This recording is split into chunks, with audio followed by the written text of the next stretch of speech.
कश्मीरी अवाम खास तौर से ये पूरा, मैं जहाँ तक मैंने देखा है 2006 से मैं आपके बीच में आ रहा हूँ, 2006 से पूरा इंडिया के साथ खड़ा हुआ है। लेकिन अभी जो मरकजी हुकूमत है, बीजेपी की मरकजी जो इस वक्त हुकूमत है और उनके नुमाइंदे गवर्नर साहब यहाँ बैठे हुए हैं, उन्होंने भी एक बहुत बड़ी साजिश कश्मीरियों के लिए रची कि जो 370 को जो इन्होंने हटाया, 370 एक समझौते के तहत, एक एग्रीमेंट के तहत ये थी। किसी ने कोई उसमें खैरात में नहीं दी थी यहाँ पे ये इसको कश्मीर को, उसको ख़त्म को गैर कानूनी तरह से किया। जब तक कि असेंबली का, J&K असेंबली का रिजोल्यूशन पास नहीं होता कि इसको 370 को हटाएं न हटाएं, उसकी बगैर मरकजी हुकूमत कुछ कर नहीं सकती थी।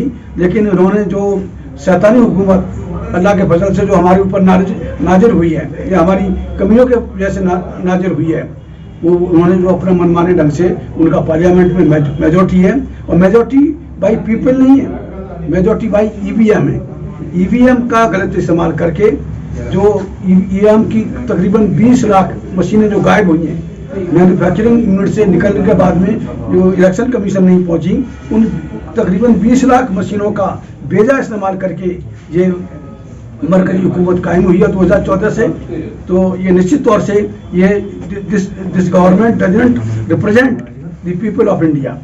तो इस गवर्नमेंट से निजात पाने की, और ख़ास तौर से मेरा कश्मीर आने का मकसद यही है कि कश्मीरी आवाम के साथ आज जो कश्मीरी नौजवान, पढ़ा लिखा नौजवान जो सुसाइड कर रहा है, उसका जिम्मेदार भी मरकजी हुकूमत है। और यहाँ के जो सियासतदान हैं, मैं नाम नहीं लेना चाहूँगा किसी का, वो कश्मीरी नौजवान को प्रोटेक्ट नहीं कर पा रहे हैं, उनको एम्प्लॉयमेंट नहीं दे पा रहे हैं।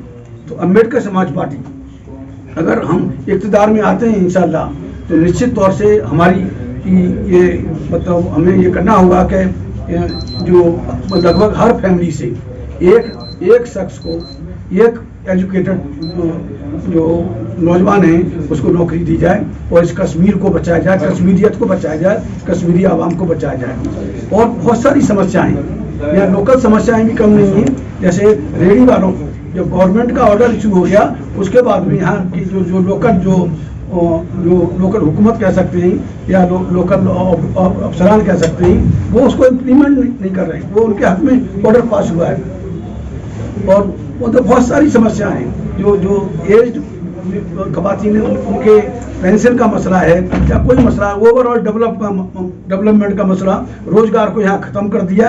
ये टेररिज्म के नाम से, मैं नहीं समझता यहाँ कोई आतंकवाद है, कोई टेररिज्म नहीं है। यहाँ state sponsored terrorism is there in Kashmir और रादर होल ऑफ इंडिया। पूरे देश में आप देखिए, आपको सुनने को मिलता होगा मीडिया के माध्यम से, और आजकल सोशल मीडिया तो 70% कवर कर चुका है कि जो मॉब लिंचिंग के जरिए अगर कोई मुसलमान अगर जय श्री राम नहीं बोलता है किसी हिंदू के कहने से, तो उसको बेरहमी से पीट के मार डाला जाता है। कोई दलित उनके कहने से अगर जो जय श्री राम नहीं बोलता है या वंदे मातरम नहीं बोलता है, उसको पीट के मार दिया जाता है। चंद लोग इकट्ठे होकर ऐसा करते हैं। और ये वारदातें, जो मॉब लिंचिंग की वारदातें पूरे मुल्क में हो रही हैं, और ये वारदातें भी ऐसे नहीं है कि कोई इंडिविजुअल कर रहा है, ये गवर्नमेंट स्पॉन्सर्ड है, गवर्नमेंट प्रोटेक्टेड है। तो इस समय जो मरकजी हुकूमत है, टोटली तानाशाह हुकूमत है।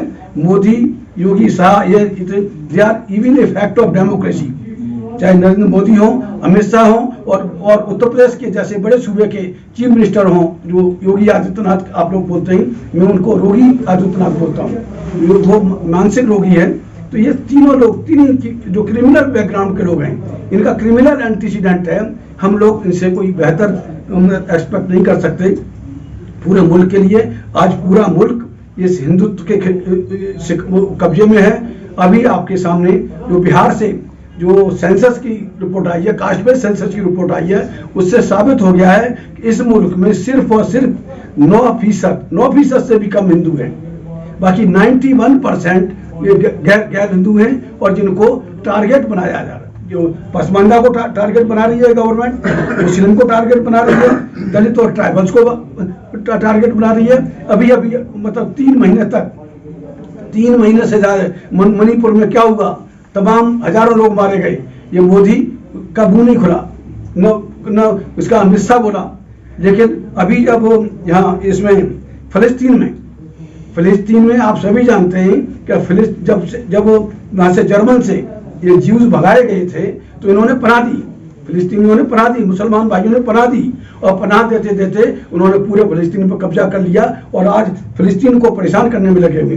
तो फिलिस्तीन की तरफ से जो इजराइल ने जिस तरह से वहाँ बदअमनी की, लोगों को मारा, बच्चों को मारा, जो आप देख रहे हो, दिखा रहे हैं, तो उससे जाहिर है कि ये Jews of India, doctor Ambedkar ने यहाँ के हिंदुओं को, जिन्हें ब्राह्मण क्षत्रिय वैश्य के नाम से जाना जाता है, they are Jews of India, doctor Ambedkar ने लिखा है। तो ज्यूज ऑफ इंडिया का डीएनए एक है, ये रिपोर्ट आ चुकी है। बाकी और जितना भी हम इस मुल्क के बासिंदे हैं, हम कदीमी बासिंदे हैं, दलित हैं, मुस्लिम हैं, आदिवासी हैं, जो भी हैं, तो निश्चित तौर से हमें इस मुल्क की मुकम्मल आज़ादी की जंग, हमें सिर्फ कश्मीर की आज़ादी नहीं चाहिए। मैं फ्रैंकली स्पीकिंग बिफोर यू, हमें कश्मीर की ही आज़ादी नहीं चाहिए। पूरा मुल्क इस हिंदुत्व की गिरफ्त में है, हिंदू आतंकवादियों की गिरफ्त में है। तो हमें इस मुल्क की मुकम्मल आज़ादी चाहिए, वो भी बैलेट के जरिए। हम इस मुल्क के दस्तूर में, डॉक्टर अंबेडकर के बनाए हुए दस्तूर में यकीन करने वाले लोग हैं, मानने वाले लोग हैं। ये मुल्क दलित और मुसलमानों का है, ये किसी और का नहीं है। जो यहाँ का जो हिंदू एलिमेंट है, ये मैं नहीं कह रहा, पंडित जवाहरलाल नेहरू ने डिस्कवरी ऑफ इंडिया में लिखा है। ये लोग बाहर से आए हुए लोग हैं। पंडित बाल गंगाधर तिलक ने जो आर्किटेक्ट होम इन वेदास नाम की किताब लिखी, जो कट्टर हिंदू थे, उन्होंने भी कहा कि हम आर्किटेक्ट होम से आए हैं 5000 साल पहले। और तमाम इतिहासकार, चाहे रोमिला थापर हों, पंडित रामचंद्र शर्मा हों, या दीगर जो भी हिस्टोरियंस हों, सब ने इस बात की तस्दीक की है कि जो यहाँ का जो हिंदू एलिमेंट है, सो कॉल्ड 9-10% हिंदू एलिमेंट है, वो यहाँ का कदीमी बासिंदा नहीं है, बाहर से आए हुए। और बाहर से आया हुआ, अगर अंग्रेज चला गया, मुगल चले गए, तो यहाँ के इन हिंदुओं को भी यहाँ से जाना चाहिए और जाना होगा। ये हम सब की जिम्मेदारी है कि हम दस्तूर के दायरे में, मुल्क के दस्तूर के दायरे में रहकर हम अपने इस देश की मुकम्मल आज़ादी की जंग लड़ें बैलेट के जरिए। और हम खून खराबा नहीं चाहते, खून खराबे में यकीन नहीं करते। ये देश हमारा है, ये देश दलित और मुसलमानों का है, किसी का बाप की जागीर नहीं है, किसी के रहम करम पे हम रहना नहीं चाहते। That's all. हिंदू एलिमेंट है जो 10%, 9% जो हिंदू एलिमेंट है पूरे मुल्क में, हमारे यहाँ उनकी एंट्री नहीं है। हम अपनी लड़ाई खुद लड़ेंगे, दुश्मन को साथ में लेके हम दुश्मन से जंग नहीं जीत सकते। तो निश्चित तौर से वी आर डिफरेंट, हम डॉक्टर अम्बेडकर के मानने वाले लोग हैं, और ये पार्टी मजलूमों की है, और निश्चित तौर से मजलूम है, पसमानदा है, उनकी लड़ाई के लिए आगे आएगी। हमारा बीजेपी से ना आज कोई वास्ता है, नहीं इंशाअल्लाह आगे कभी वास्ता हो सकता है। बीजेपी तो कायनात की दुश्मन है, बीजेपी जो है, या आरएसएस बैक बीजेपी कहें, और भाजपा जिसको बोलते हैं, ये भारतीय जनता पार्टी नहीं है। मेरे हिसाब से भारत जलाओ पार्टी है, पूरा देश को जला रहे हैं। और जो नीरो नाम जो है, जो मोदी नाम का जो नीरो एक ताना सा हुआ उधर रोम में, वो उस तरह से करके ये बंसी बजा रहा है, और लोगों का कत्लेआम हो रहा है। अब देखिए मणिपुर में 3 महीने कत्लेआम हुआ, चर्चों को तकरीबन 300 चर्चों को जलाया गया, मोदी नहीं गया, उसका कोई नुमाइंदा वहां नहीं गया। और वहां का जब खवातीन को नंगा घुमाया गया, आपने सबने देखा, दुनिया शर्मसार हुई। न तो वहां के मुख्यमंत्री को इस मोदी ने या अमित शाह ने हटाने की जरूरत की, और न जो खुद वहां जाके कोई स्टेटमेंट ही दिया। और वहां का मुख्यमंत्री कहता है ये तो हमारे यहाँ नॉर्मल है। खवातीन को नंगा घुमाना पूरी दुनिया को शर्मसार करने वाला एक्ट था, उस पर मोदी नहीं बोलता और इजराइल की बगावत करता है। जब हम लोगों ने वहां प्रोटेस्ट किए, दिल्ली के अंदर प्रोटेस्ट किए, और इसके खिलाफ इजराइल के खिलाफ हम मोर्चा खोला, तो होम मिनिस्ट्री को मजबूर होके स्टेटमेंट इशू करना पड़ा, एक जियो इशू करना पड़ा कि नहीं, हम फिलिस्तीन के साथ हैं। देखिए हम लोग अपोजिशन हैं, और अपोजिशन में रह के हम शोर मचा सकते हैं, और शोर मचाने से जो चोरी करने वाले लोग हैं